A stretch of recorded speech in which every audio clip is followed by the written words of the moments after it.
Ya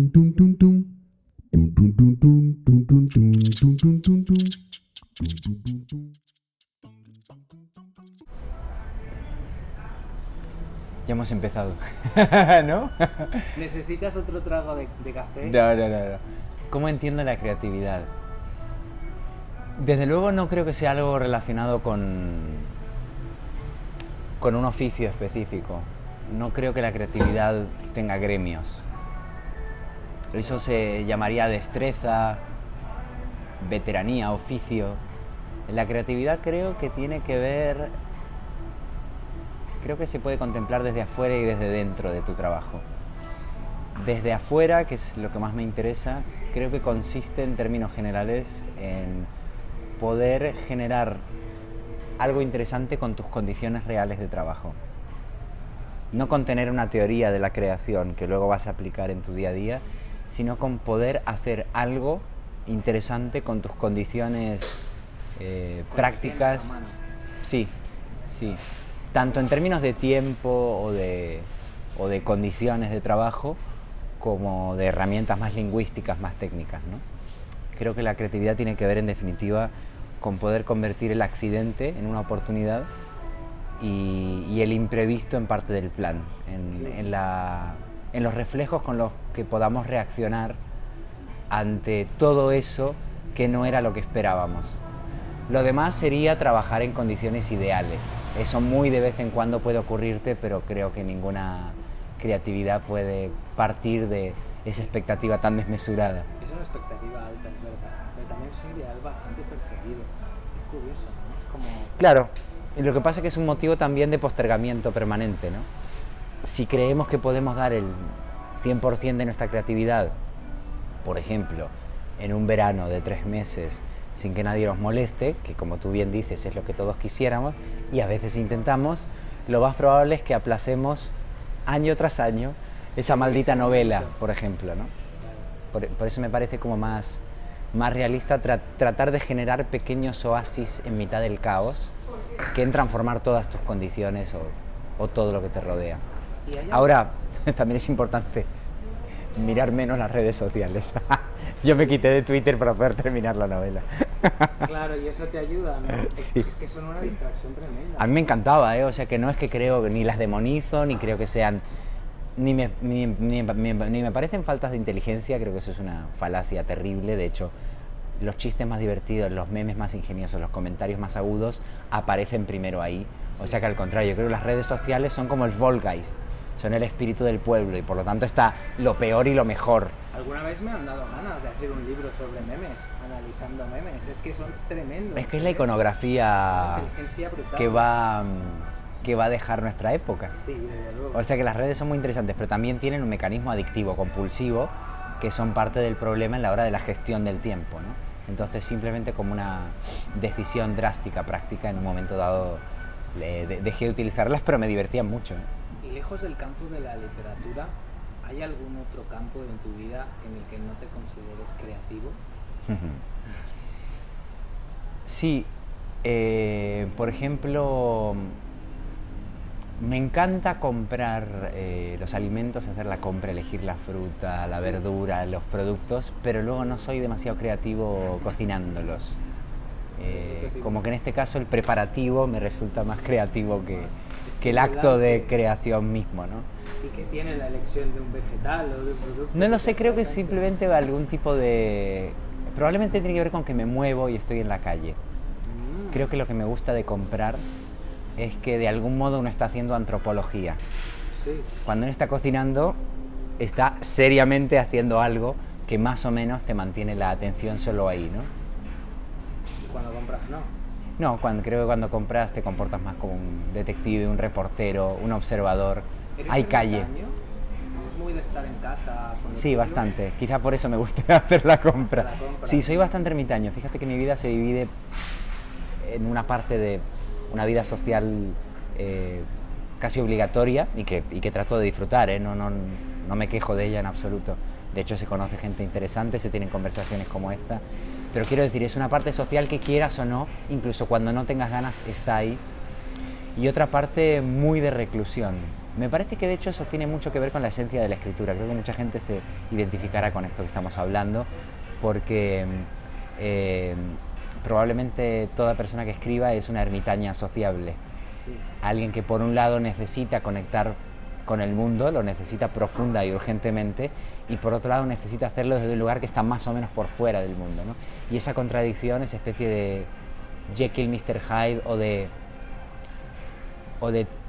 tímido sociable, es casi el retrato robot de todo lector o de todo escritor. Yo a veces pienso que más que timidez tiene que ver con una necesidad de observación. De observación constante. Sí, es verdad. Claro, la pregunta es ¿desde dónde se observa? Si siempre estás afuera de aquello que observas, no lo comprendes. Pero si siempre estás dentro, no lo puedes observar. No, quizá lo comprendas, pero no tendrás un lugar desde el que generar un discurso, ¿no? Claro, es una Entonces visión incompleta. hay algo trágico en la observación literaria, que es, como decía el poeta Carlos Marzal, cómo estar con la gente sin la gente.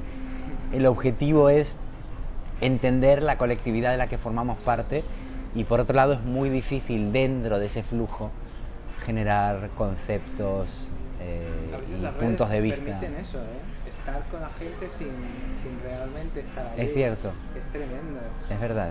Bueno, hace poco le he pedido a un amigo escritor, perdón, Sí. ¿vas a decir algo? No, estaba pensando que sí, según qué hagas con la red social. Si estás solo estoqueando, sí. Pero si estás generando discurso en las redes, creo que tienes demasiado presente la mirada de los demás. Un observador no puede ser observado todo el tiempo. O sea, se pierde la impunidad y la claridad en la observación si uno sabe que además de observador es observado, ¿no? Entonces creo que sí, las redes son una magnífica atalaya de observación humana si no dices nada.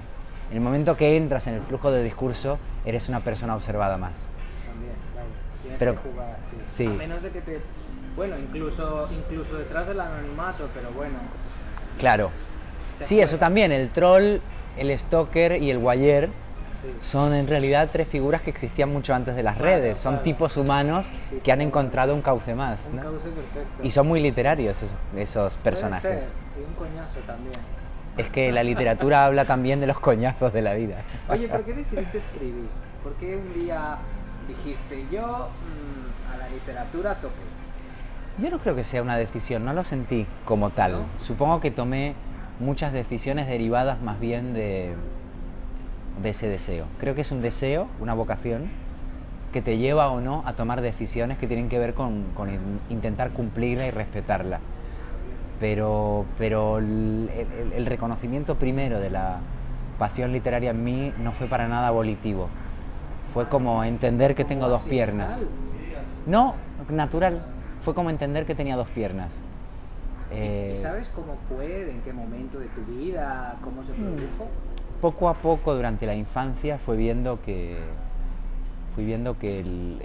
todo lo que tenía que ver con la lectoescritura me generaba un gozo y una sensación vital de deseo de vivir mayor que cualquier otra cosa. De hecho, yo vengo de una familia de músicos y estudié música, y se suponía que un camino como muy claro que yo tenía era continuar con el camino familiar, ¿no?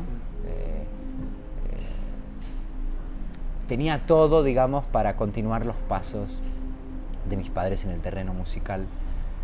Y sin embargo, aunque la música me encanta y el oído creo que es el órgano más importante de nuestra humanidad, sin embargo, estudiar música me resultaba desesperante, ¿no? ¿No fue rebeldía? Puede ser, un psicoanalista podría opinar así. Es posible, pero en cualquier caso fue bueno también, ¿no? Fue afortunado, Porque ¿no? creo que contestar a la autoridad, aunque esta autoridad esté llena de amor y se llame padres, es parte de la función de lo creativo, ¿no? Desde la obediencia es difícil dedicarse a cualquier tipo de arte. Pero creo que me di cuenta de que todo lo que en otros órdenes me resultaba fastidioso y difícil de sostener, la idea de la disciplina aplicada a los deberes escolares, a las escalas en el violín, incluso algo que me encantaba, que era el fútbol, a los entrenamientos, todo eso que tenía como esa parte pesada del deber, la repetición, deber, lo que hay la que paciencia, en la literatura por eso digo que el descubrimiento fue muy evidente para mí. En realidad no fue un descubrimiento, fue un reconocimiento. Toda esa parte de disciplina en la literatura siempre me ha resultado liberadora. No me pesa la disciplina literaria. Cuando te has dado cuenta que tenías que echar 15 horas nalga, has dicho, venga, Sí, para mí. sí, siempre cuento que era casi el mismo movimiento, ¿no? Hacer escalas en el violín era así, y me aburría. Y hacer en la máquina de escribir, que por entonces todavía la sabía, así, teclear, ya era otra cosa. Y en el paso de esto a esto hubo un cambio de terreno y también un encuentro con el propio placer. Además, muy pronto me di cuenta de un mecanismo que me sigue atrapando al día de hoy, y es, fíjate que mis circunstancias laborales, profesionales, públicas han cambiado desde que era niño, y esto que te digo permanece intacto y espero que no se me vaya nunca. Es la sensación de que la vida no solo no se interrumpe cuando uno está trabajando con literatura, sino que la vida adquiere relieve, intensidad e inteligibilidad cuando la lees y la escribes. O sea, vives más cuando estás trabajando lingüísticamente con la vida. Si no es como que no me doy cuenta de que estoy vivo hasta que leo o escribo la vida.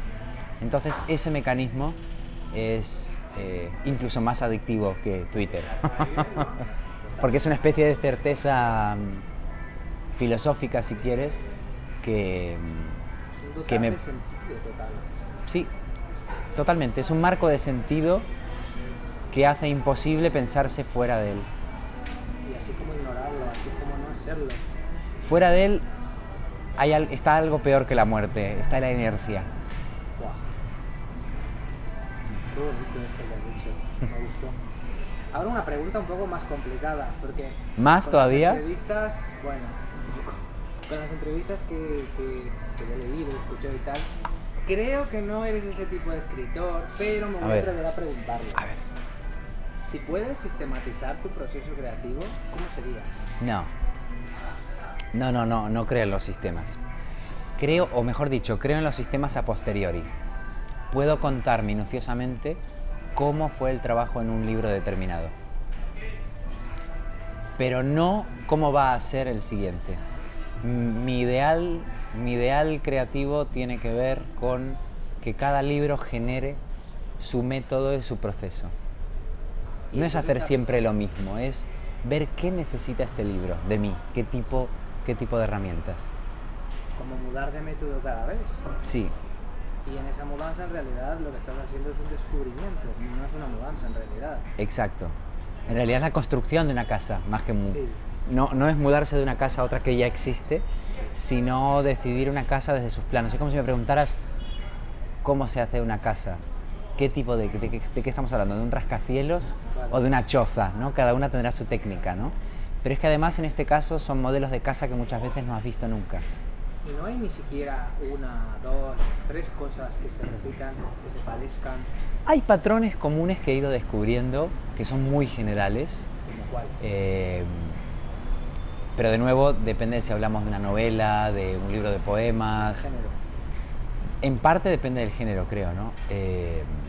Pero digamos que tomo notas para las novelas durante muchísimo tiempo sin empezar a escribir. O sea, ya no creo en la escritura inmediata.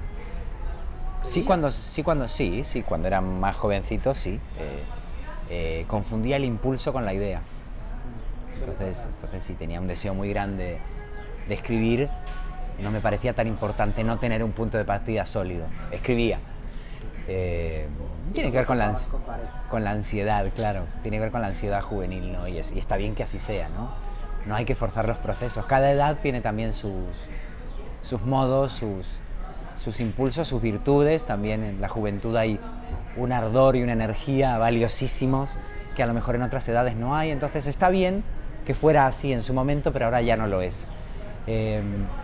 Y entonces tomo notas durante 2-3 años incluso, sin empezar el libro, pero visualizándolo, poco a poco. Creo mucho en la eficacia de la visualización progresiva del libro que permite que lo duermas, que lo sueñes, que lo duches, que lo viajes, que lo camines. Es como una especie de crianza previa a la existencia. Totalmente. Sí, eso es una cosa que me ha venido sirviendo en las últimas novelas bastante. Luego, el proceso salvaje de escritura es completamente imprevisible, no te puedo decir que haya un patrón, pero sí que en el después vuelve a verlo, porque noto que hay como unas fases en la corrección, ¿no? Primero hay una corrección exhaustiva y muy continua, luego hay un proceso de enfriamiento, en que uno necesita desconocer el manuscrito, desmemorizarlo, para volver a ser capaz de verlo. Y luego entra la ayuda de los demás. Hay un punto en el que ya no podemos seguir trabajando en nuestra propia escritura, que ya se ha adherido a la piel y es imposible hacer nada con ella. E incluso como las canciones que no sabemos de memoria, ya todo nos suena bien, porque la memoria actúa como de molde y va como generando un hueco para cada error, ¿no? Donde cada error anida con comodidad y uno necesita la sacudida de los demás, ¿no? El encuentro con el punto de vista radicalmente otro. El cachetón que te haga salir de ti mismo. Así es. Entonces, bueno, trato de que el periodo de corrección se estire mucho de nuevo y que pase por estas fases, unas que dependen mucho de mí y otras que en realidad dependen de los demás. Si te das cuenta, la única certeza que tengo tiene que ver con todo lo que no es el momento de escritura en sí mismo, con la preparación y la posterioridad de la escritura. Ese momento de la realización es un momento en el que intentas poner, digamos, en común toda esa preparación, de alguna manera quizá mágica, quizá inconsciente, en la que te permites descubrir la obra. No sé qué mecanismos operan durante la escritura, pero sí sé que cuando se habla de los procesos creativos en literatura, se pone demasiado énfasis en la acción misma de escritura y no en las ceremonias de acercamiento a la escritura y en las ceremonias de salida de la escritura. Entonces, curiosamente, que son muy importantes. Me parecía que poner el énfasis ahí era interesante, no porque el momento de escritura no tenga secretos y venturas, sino porque estos dos momentos se los tiende a subestimar o a acortar.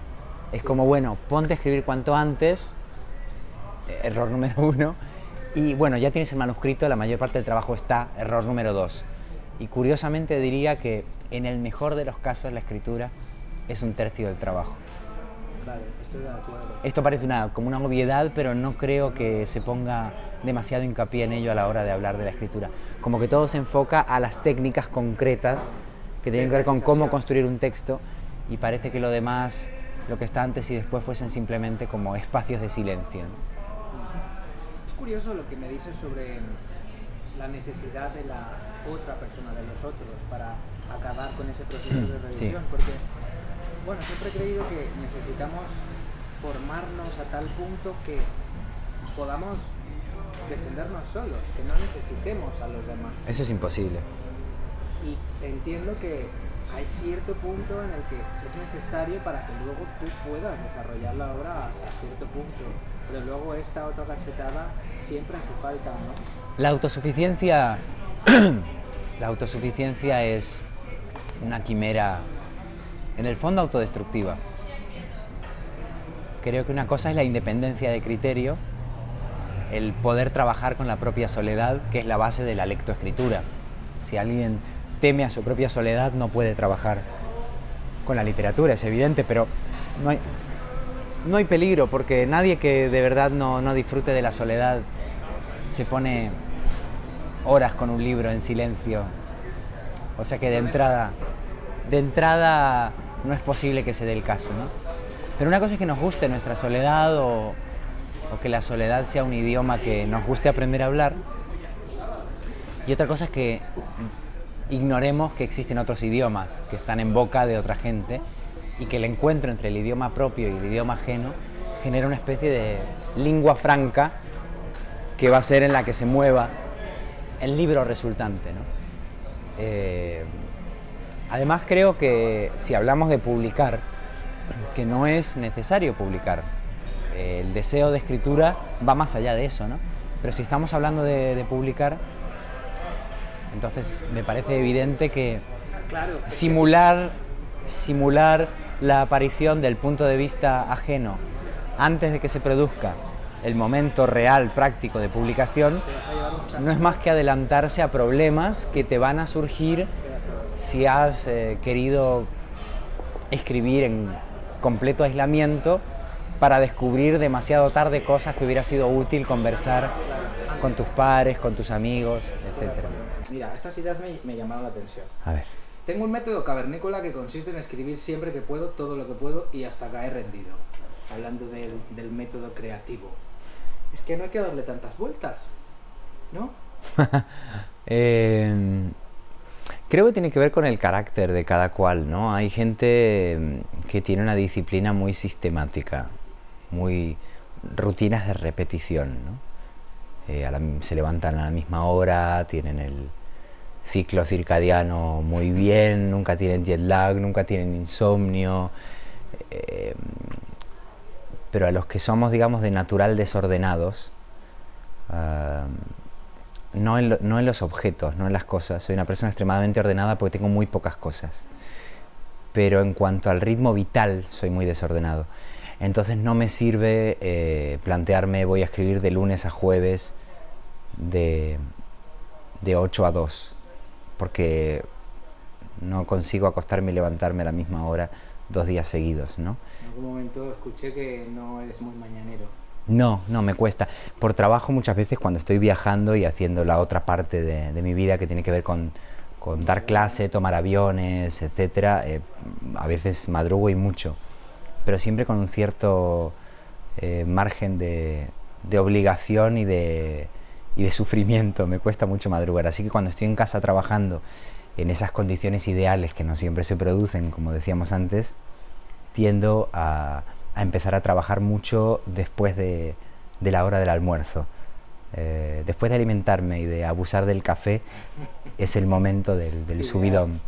Pero por lo tanto, claro, no tengo un horario. Lo que tengo es la voracidad de comer todo el tiempo que tenga por delante. Entonces, cuando tengo el día despejado, no puedo parar de trabajar en un libro, y cuando tengo poquito intento inventar un paréntesis de 1 hora o de lo que sea en que mi imaginación vuelva a conectarse y a ejercitarse en el territorio del libro. Dicho de otro modo, no escribo de 8 a 2, escribo media hora si tengo o 15 horas si tengo la suerte de tener el día libre. A ver, hay una historia que contabas sobre la escritura de tu primera novela no publicada en un monasterio, hablando de las circunstancias ideales. Y contabas en esta historia que el resultado fue que la novela no te gustó. No, la novela era una verdadera basura, pero la experiencia de escritura de esa novela fue muy interesante. Eso es lo que me interesa, porque has sacado una conclusión muy importante, muy interesante. Creo que ha sido una enseñanza quizá trascendental en tu propio proceso de crecimiento como escritor, y que creo que es algo que merece la pena que cada uno de quienes estamos en ese camino, ¿no? Entendamos esa digamos, moraleja que tiene que ver con tu voluntad. Háblame un poquito de eso. De aquella experiencia en el monasterio budista de la Alpujarra. Sí. Creo que se llamaba el monasterio Osel, y el hijo de los dueños Oselling, o viceversa. Uno era Osel y el otro Oselling, que si no he entendido mal, yo de las lenguas tibetanas y todas estas cosas no sé mucho, pero creo que uno significa un rayo y el otro un rayo de sol. Pero si hay algún experto en el Tíbet y en el sánscrito y en todas estas lenguas asociadas a los templos, que nos corrija. Yo no puedo hacerlo. Pues en este monasterio que durante un tiempo fue bastante conocido en la provincia, porque resulta que el niño este niño Osel pasaba por ser una de las 7 reencarnaciones del Dalai Lama. Has visto que el Dalai Lama se reencarna 7 veces y se reencarna antes de morir, ¿no? Que es como un método preventivo que está bien, ¿no? Sí. Te buscas, digamos, haces un casting de tus reencarnaciones antes de desaparecer del mundo. Es un acto de ciencia ficción verdaderamente fascinante. Entonces, bueno, pues alguien había determinado que ese niño era uno de ellos, ¿no? Entonces, los padres, que tenían un pequeño centro de retiro budista, pues empezaron a recibir muchas visitas de gente interesada, ¿no? Y yo había oído todo esto sin tener una particular vinculación con el budismo zen, pero sí siempre curiosidad. Hasta el día de hoy, fíjate que he publicado una novela llamada Fractura, Sí. donde el personaje es japonés y donde su padre se supone que era budista, o sea que de un modo como más desde el lado de lo cultural y lo filosófico, no desde lo religioso, siempre me ha interesado el budismo como ejercicio de una lógica otra que te rompe los esquemas con los que te manejas habitualmente, ¿no? Me parece que eso tiene un efecto poético interesante. Bueno, pues yo había oído esto sobre el centro de retiro budista y tenía una pequeña cantidad de dinero que había ahorrado con muchísimo esfuerzo y quería escribir una novela y no sabía cómo se hacía, ¿no? ¿Y era tu primera vez? Sigo sin saber cómo se escribe una novela, pero por lo menos ahora tengo mi propia casa. Difícil de creer, No, sigo sin saberlo. Pero tampoco tenía el recuerdo de antiguas ignorancias, estaba virgen, digamos, ¿no? Sí. No sabía cómo se hacía, ni nunca lo había intentado hacer. Así que me pareció un movimiento natural. Ahora me pregunto que quizá no era tan natural, que eso era más sintomático de cierto carácter mío, de lo que yo podía creer en ese momento, pues decidí... Parece una prueba, como una autoprueba. Es posible que fuese sí, es posible que fuera un test de resistencia o de inmersión, un test de inmersión. Sentí, digamos, el impulso natural de encerrarme y pensé que el mejor modo posible de encerrarse era en un centro de retiro, en un templo, pero no quería que ese templo fuese católico ni nada que yo asociase a las religiones oficiales que a mí me rodeaban, ¿no? De hecho, está por ver si el budismo es una religión, hay mucha discusión al respecto, pero no vamos a entrar ahí. El caso es que para mí aquello era una burbuja de lo desconocido que no tenía unas connotaciones que me distrajeran, ¿no? Era puramente extraterrestre y además en la montaña. Entonces, bueno, pues llamé, dije cuánto dinero tenía y ellos me dijeron cuántos días podía quedarme. Y me dieron una cabaña llamada Chenre Sig, que ignoro qué significa, donde se había hospedado... ¿Y te acuerdas del nombre? Sí, me quedó muchísimo, esto es a los 18 años, pero no lo olvidaré nunca. Y me dijeron que en esa cabaña se había alojado el famoso lama Zopa Rinpoche. Estos nombres fantásticos, disfruta uno nada más que de decirlos, es como un sortilegio. Rinpoche. El lama Zopa Rinpoche. Que bueno, esta cabaña era como la cabaña VIP porque tenía cisterna y 2 horas de luz al día de corriente porque tenía una placa solar. Estas cabañas, huelga decir que no tenían corriente eléctrica, ¿no? Entonces, bueno, yo pedí la cabaña burguesa porque en esa cabaña se podía ir al baño y enchufar algo de vez en cuando, ¿no? Que te lo podías permitir. Me lo podía permitir, ¿no? Era el Luxury 5 Stars. Sí. Entonces, o sea, que un poco terrenal yo, ¿no? Sí. Y bueno, pues fue muy interesante no solamente la experiencia de escritura de la novela en ese ámbito, donde además en una época pre-teléfonos móviles, pre-internet, el aislamiento era completo, sino que los seres que me rodeaban me parecían interesantes. Tenía en la cabaña del lado un hombre, no me acuerdo de dónde era, me parece que era del norte de Europa, que había hecho un voto de silencio.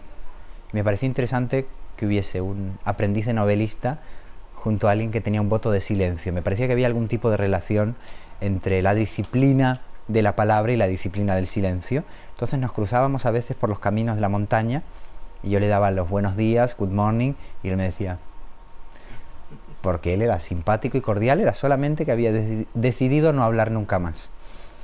Y también había otro que era un italiano simpatiquísimo, cuyo rostro recuerdo todavía, creo que se llamaba Andrea además, así que éramos lejanamente tocayos, Y este monje italiano, Andrea, había estado inmerso en todos los vicios posibles. En general los retiros tienen que ver con la desintoxicación de algún tipo de abuso, no necesariamente relacionado con la droga, sí, sino cuando la vida te ha saturado y vas a vaciarte. Y además el vacío es una figura importante para el budismo y para los manuscritos también. Y tiene mucho sentido en la literatura. Exactamente. Claro, claro. Entonces este monje italiano, después de haber abusado de todo, y era joven todavía, había ido como poco a poco autoprogramándose para prescindir, como si se hubiese convertido en elipsis de sí mismo. Y lo interesante, y esta es la diferencia entre esa situación y la de un monje de alguna otra religión, es que esos votos los decidía él al ritmo que él decidía. No había una moral preestablecida que le decía, no pecarás, no harás esto, no harás lo otro, sino que él iba poco a poco prescindiendo. Dijo, bueno, y entonces un día dije, ya no bebo. Y otro día dije, ya no fumo. Y otro día dije, ya no salgo por la noche. Y se fue quitando de cosas hasta reducirse a una especie de aquí y ahora completamente flotante, donde decía él no necesitar nada. Un despojamiento, un poco si lo trasladamos a términos estilísticos, yo no podía dejar de traducirlo todo a literatura, que era lo que me interesaba. Yo no fui ahí a hacerme budista, fui ahí a aprender sobre otras cosas con el pretexto de ese monasterio. Es como si él hubiera sido, digamos, un italiano barroco, y poco a poco le hubiese estado buscando la austeridad de la absoluta economía del lenguaje y de la vida, ¿no? Se fue quitando adjetivos y se quedó en un puro sustantivo, ¿no? Y me fascinaba porque parecía el hombre más feliz del mundo. Claro, porque no respondía a la autoridad. Lo que había hecho es organizar su propio deseo, simplemente.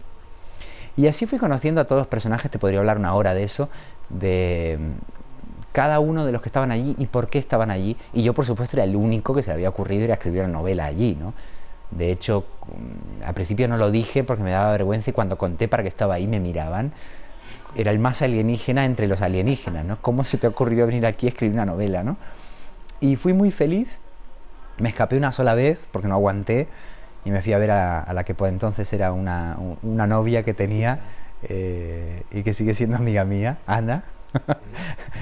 Fui desesperado, bajé la montaña y esperé a un autobús que me llevase a la costa de Málaga, que tardé horas, para un poco encontrarme con el ruido de nuevo, y después me regresé. Y estuve así todo un verano, un par de meses, calculo, y produje un manuscrito pésimo,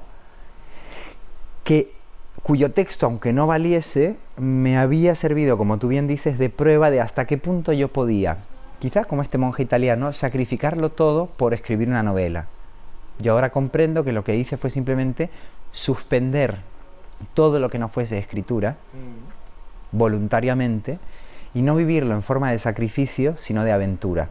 Entonces volví a mi casa con dos certezas: una, que mi novela era una mierda, y la otra, que yo podía estar recluido gozosamente viviendo en una novela. Así que de algún modo sirvió.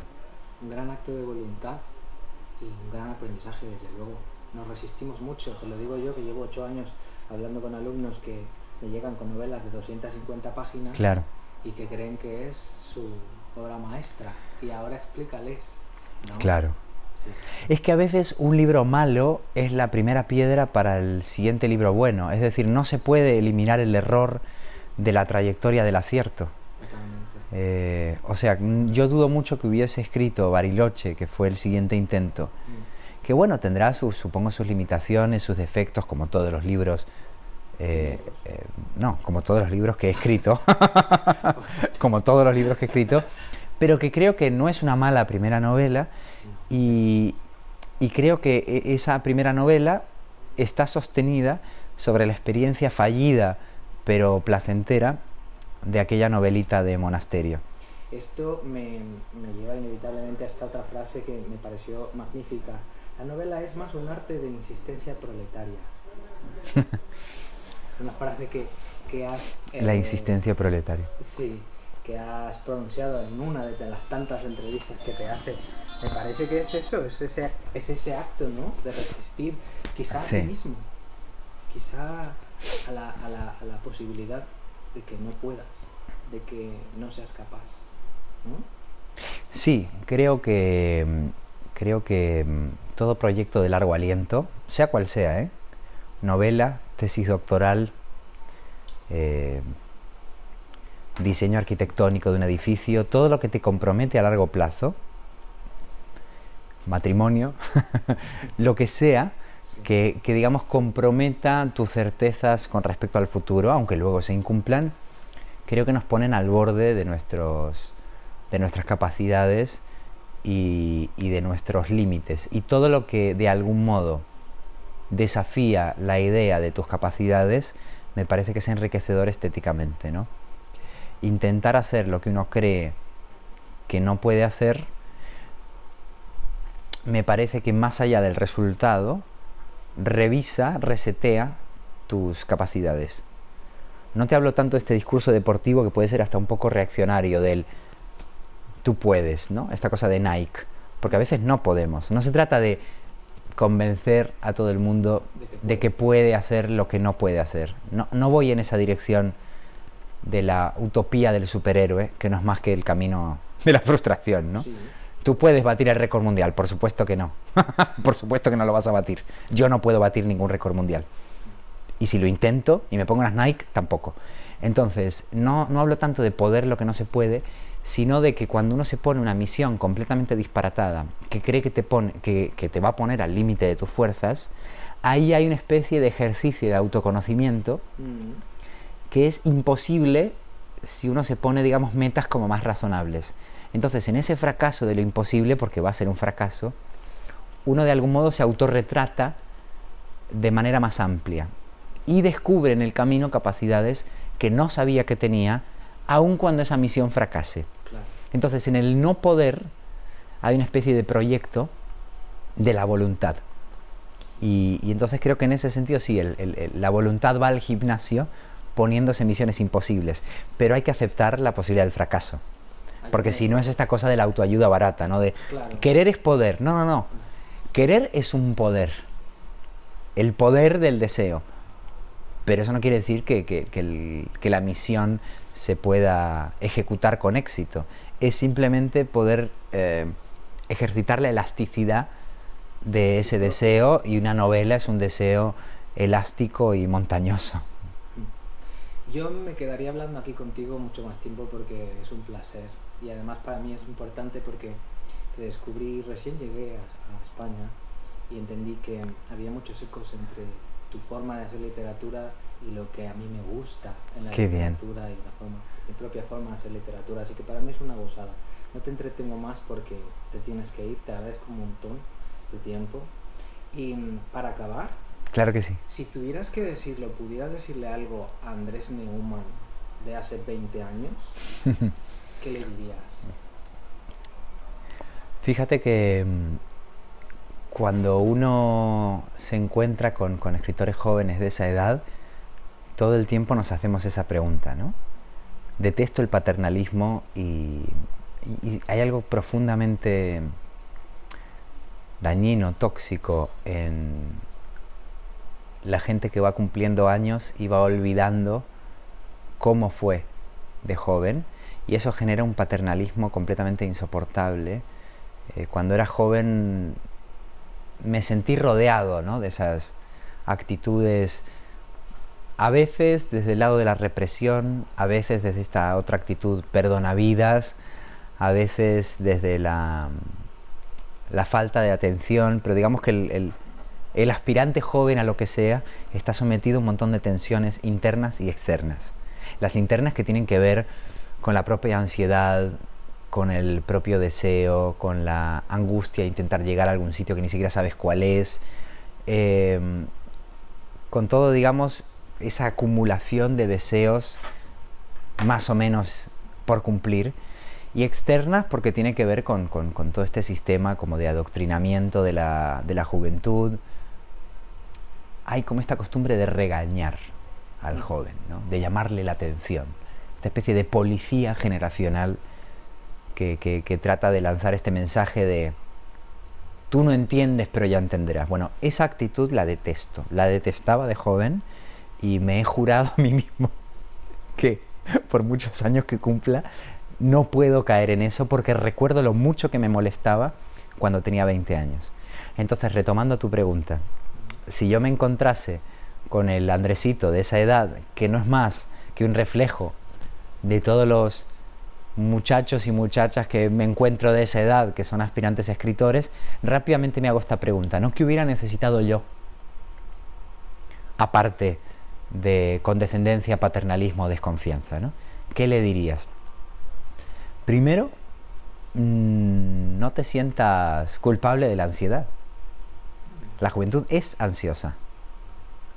O sea, la ansiedad no se pierde escuchando consejos, se pierde viviendo poco a poco, ¿no? Entonces yo diría, aprovecha esa energía de manera ansiosa, que es lo que te toca ahora. Porque sería más fácil decir, tienes que aprender a esperar, no te precipites con ese manuscrito. Bueno, todos esos consejos que son ciertos son inútiles. Y que es lo mismo que decir, no seas joven. Exacto.